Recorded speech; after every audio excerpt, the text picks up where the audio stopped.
প্রদ্যুৎ কিশোর দেববর্মন কি কেন্দ্রীয় স্বরাষ্ট্রমন্ত্রী তথা বিজেপি দলের চাণক্য অমিত শাহের হাতের পুতুল হতে চলেছেন? নিন্দুকরা বলে থাকেন যে বিপ্লব কুমার দেবের হাত ধরেই যেখানে তীব্রমাথা দলে উত্থান ঘটেছিল এবং কেন্দ্রীয় স্বরাষ্ট্রমন্ত্রী অমিত শাহের হাত ধরেই প্রদ্যুৎ কিশোর দেববর্মনকে বোতলবন্দি করা হয়েছে। ইতিমধ্যে প্রদ্যুৎ কিশোর দেববর্মন কেন্দ্রীয় স্বরাষ্ট্রমন্ত্রী অমিত শাহের আহ্বানে বহুবার দিল্লি ছুটে গিয়েছেন এবং দিল্লি ছুটে যাওয়ার একটাই লক্ষ্য, এর যে ত্রিপ্রাসাদের আশ্বস্ত করা যে তাদের সামনে গ্রেটার ত্রিপ্ল্যান্ড এসে যাচ্ছে।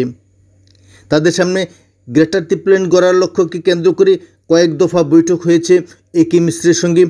অতি সম্প্রতি একে মিশ্রের সঙ্গে বৈঠক হয়েছে, কিন্তু প্রতিবারই প্রদ্যুৎ কিশোর দেববর্মন রাজ্যে ফিরে এসে যে ধরনের বক্তব্য রাখেন, ঠিক একইভাবে আগামী দিনেও একই বক্তব্য রাখবেন।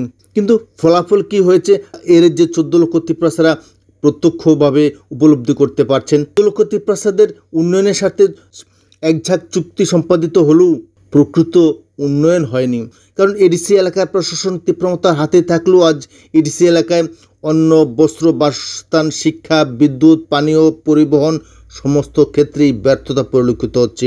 বরং কিছু সংখ্যক নেতা নেত্রীর পকেট ভারী হয়ে এর যে 14 লক্ষ ত্রিপ্রাসার উন্নয়নের যে স্বপ্ন এডিসি এলাকার জনগণের সামনে উপস্থাপন করেছিল, সেই স্বপ্ন ক্রমশই ফানুস হতে যাচ্ছে। পাতানো ফাঁদে পা দিয়ে রাজ্য মন্ত্রিসভায় অংশগ্রহণ করেছে তীব্রমাথা, যেখানে সরাসরি এর যে বিজেপি আইপিএফটি জোট সরকারের বিরুদ্ধে বিশুদ্ধারণ করতেন, সেই জোট সরকারেই সামিল হয়েছেন। সেই সঙ্গে বিজেপি দলে নিজের বোনকে টিকিট প্রদান করেছেন, অথচ নিজের যেখানে রাজনৈতিক দল রয়েছে তীব্রমাথা, সেই তীব্রমাথা দলে টিকিট প্রদান না করে বিজেপি দলে নিজের বোনকে দাঁড় করিয়েছেন। সেটাও অমিত শাহের অন্যতম কৌশল। বিধানসভা নির্বাচনে আলাদাভাবে প্রতিদ্বন্দ্বিতা করা সত্ত্বেও বিধানসভা নির্বাচনের পর প্রধান বিরোধী দলের তকমা ছেড়ে দিয়ে মন্ত্রিত্বের লোভে বিজেপি আইপিএফটি জোটে সামিল হওয়া, এটাও চাণক্য তথা অমিত শাহের অন্যতম বড় কারসাজি। এবং এই ক্ষেত্রে প্রদ্যুৎ কিশোর দেববর্মন অমিত শাহের অঙ্গুলি হেলনেই সমস্ত সিদ্ধান্ত নিয়েছেন।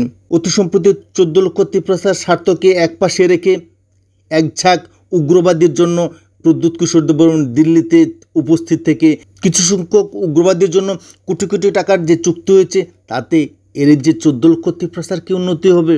অর্থাৎ অমিত শাহের অঙ্গুলি হেলনেই প্রদ্যুৎ কিশোর দেববর্মন দিল্লি ছুটে গিয়েছিলেন, সেখানে লাভবান হয়েছে উগ্রবাদীরা, 14 লক্ষ ত্রিপ্রাসার নয়।